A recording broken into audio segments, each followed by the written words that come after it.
yang mengenai harga emas itu Pak, kan kalau tapering ini dijalankan kan ada kemungkinan harga emas itu akan turun ya Pak ya.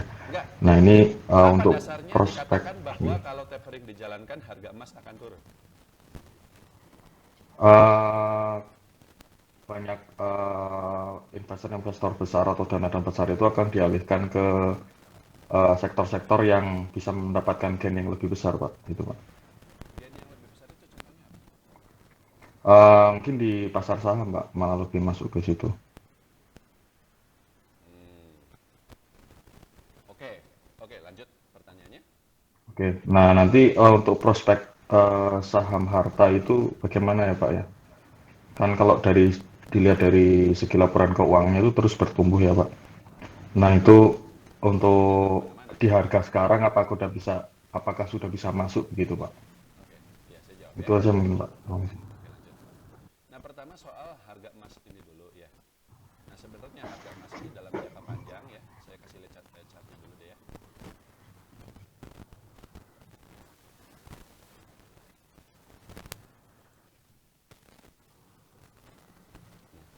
Nah, ini kelihatan ya Bapak Ibu sekalian. Jadi di tradingeconomics.com komoditi gold. Ini datanya memang di trading economics ini lengkap sekali. Ada berbagai macam harga komoditas. Minyak, gas, bensin, minyak penghangat, emas, silver, perak, batu bara, kedelai dan seterusnya. Yang kita lihat di sini adalah harga batu bara, emas dalam waktu 25 tahun terakhir. Jadi kalau kita lihatnya dalam jangka yang agak pendek ya, misalnya 10 tahun, harga emas itu sebenarnya nggak kemana-mana. 10 tahun yang lalu dia di 1.700 dolar per oz ya, per ounce. Sekarang dia masih di 1.800.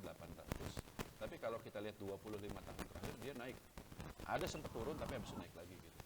Jadi dulu itu pada tahun 2001 harganya itu cuma 290. Hari ini dia sudah di 1.834.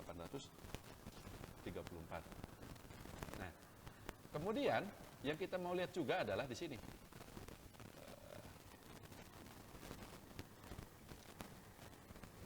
Enggak, kita bukan lihat harga minyak ya, tapi di sini. Suku bunga Amerika Serikat. Nah, ini ada Amerika Serikat negaranya. Nah, interest rate ini suku bunga The Fed, suku bunga Bank Sentral Amerika Serikat.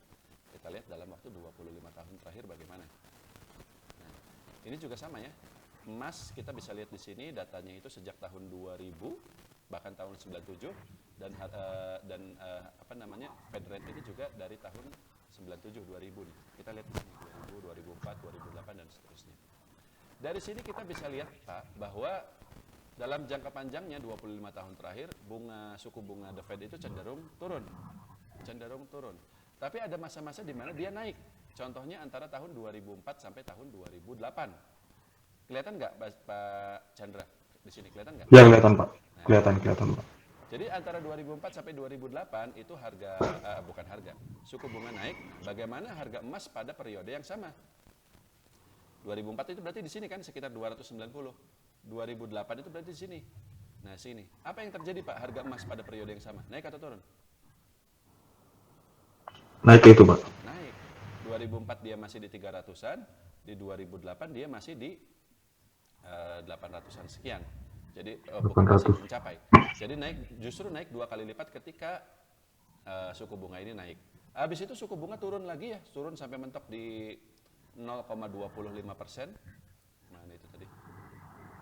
Ya, ini di sini 0,25% sekitar di tahun 2010. Apa yang terjadi? Ternyata harga emas masih lanjut naik sampai tahun 2011. Sampai mentoknya di 1.831 dolar per ounce. Per ounce itu kalau nggak salah berapa gram gitu, saya lupa. Nah, habis itu baru dia cooling down. Tapi ketika dia turun ini, apakah istilahnya, sebentar ya, kita bisa lihat nih Bapak Ibu sekalian. Harga emas itu dari tahun 2011, dari 1.800 dia turun sampai mentoknya itu di 1.000 pas di tahun 2015. Jadi dari 2011 sampai 2015 itu dia turun. Apakah pada periode yang sama suku bunga dia naik? Fed rate ini naik atau tetap Pak Chandra? Tetap, Tetap.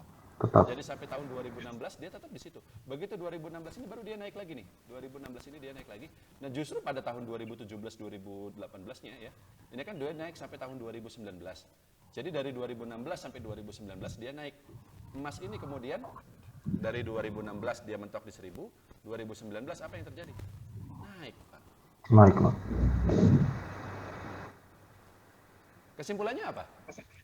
Ini saya Naik, menunjukkan Pak. data loh, bukan teori-teori gitu seperti itu. Kesimpulannya apa? Naik, Pak. Ketika suku bunga naik, sebenarnya itu bagus untuk harga emas. Justru akan naik. Kenapa begitu? Karena emas itu kan safe haven. Investasi yang mudah, yang kelihatan barangnya, yang jelas wujud fisiknya. Kalau kita beli saham, kita beli kripto segala macam, meskipun saya sering ngomong ya, saham ini kan ada perusahaannya segala macam, tapi tetap aja perusahaannya itu nggak kelihatan. Yang kelihatan itu adalah naik turun harga sahamnya di monitor komputer kita. Tapi kita lihat istilahnya pabriknya di mana, perusahaannya di mana, ada, tapi kan kita nggak lihat langsung. Beda sama emas. Emas itu ada fisiknya. Kita punya perhiasan itu ada, perhiasannya kita pakai dan seterusnya. Dan dia punya kelebihan dibanding misalnya properti. Properti itu investasi juga, barangnya juga ada jelas, tanahnya di situ, rumahnya di situ. Tapi bedanya, properti itu sulit dicairkan. Kalau kita lagi butuh duit, jual rumah itu bisa lama lakunya. Karena namanya rumah itu kan harganya mahal, ratusan juta. Beda sama emas. Kita jual 1 gram, 2 gram bisa, langsung jadi duit. Jadi lebih Liquid, Pak. liquid seperti itu. Jadi emas itu tetap sangat disukai, Pak. Betul, dalam jangka waktu 10 tahun terakhir, dia itu stagnan. 2011 lalu dia di 1.700, sekarang di 1.800. Tapi kalau kita lihat 25 tahun terakhir, atau lebih panjang lagi, itu dia naik terus. Memang ada masa-masa turun, tapi sebentar, abis itu dia lanjut naik lagi gitu. Malah justru karena 10 tahun ini dia stagnan, ada kemungkinan 10 tahun ke depan dia akan lanjut naik. Naik, Pak. Apakah Pak Teguh ada beli saham? Enggak. Saya belinya perusahaan. Saya apakah saya ada beli emas gitu? Tidak. Saya hanya beli saham saja gitu, seperti itu. Tapi saya tetap memperhatikan fluktuasi harga harga emas ini. Nah, kalau kita lihat data yang tadi, kenyataannya adalah ketika suku bunga itu naik, maka orang-orang justru akan balik lagi ke emas ini. Karena emas ini dipercaya bisa mengalahkan kenaikannya itu kenaikan dari suku bunga tersebut. Ketika suku bunga sangat rendah ya, harga emas juga jadi justru nggak kemana-mana. Karena orang lebih memilih investasi yang berisiko. Seperti saham, seperti kripto segala macam. Begitu suku bunga kemudian mulai naik ya, nah baru orang kemudian masuk ke investasi yang dianggap lebih aman. Sekali lagi kalau bicara teori sih macam-macam. Ada juga yang mengatakan sebaliknya. Makanya tadi Pak Chandra mengatakan bahwa ketika Fed rate naik, itu maka harga emas mungkin akan turun. Tapi kita sudah lihat datanya tadi. Kenyataannya justru sebaliknya kan. Jadi ketika Fed bunga itu naik, itu malah justru harga emas itu juga ikut naik. Ketika suku bunga tetap, baru harga emas itu turun. Actually alasan kenapa emas sampai saat ini di situ-situ aja, mungkin karena memang suku bunga itu tidak naik. Kalau begitu nanti suku bunga naik, harga emas akan naik.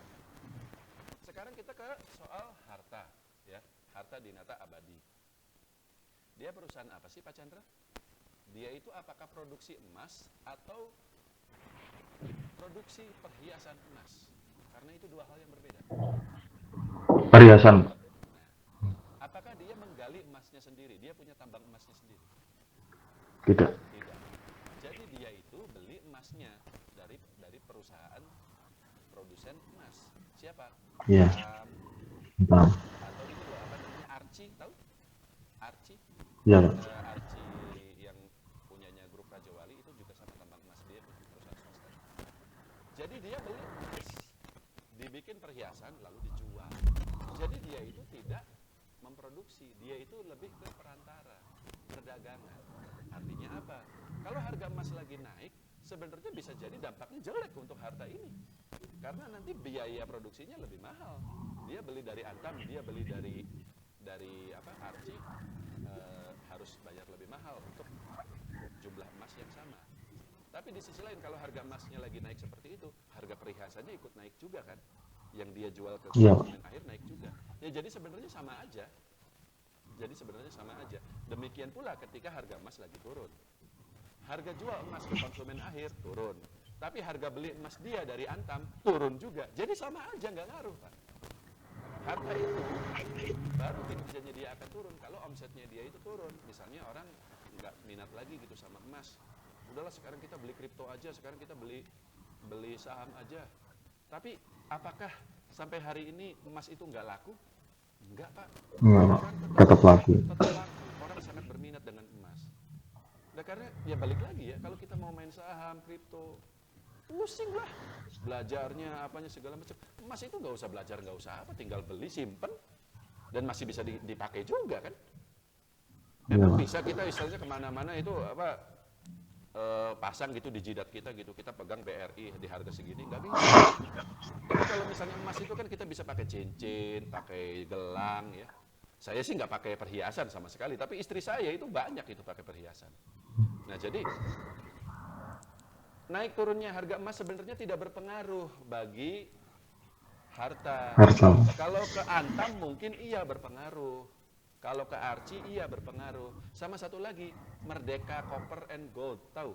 MDKI. Nah, itu juga sama berpengaruh.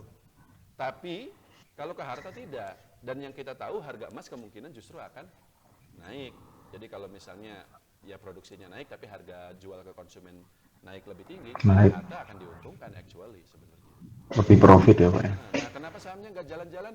Lah ya masih mending daripada saham-saham yang lain yang justru longsor. Ya nggak? Lihat itu Buka, lihat itu Beris, lihat itu Antam, lihat itu KF dan seterusnya. Karena kondisi pasarnya aja sih Pak sebenarnya. Kalau dari perusahaannya nggak ada masalah. Jadi kita harus tunggu aja gitu seperti itu. Kurang lebih seperti itu. Oke, Pak. Cukup? Siap. Terima kasih Pak Teguh. Cukup.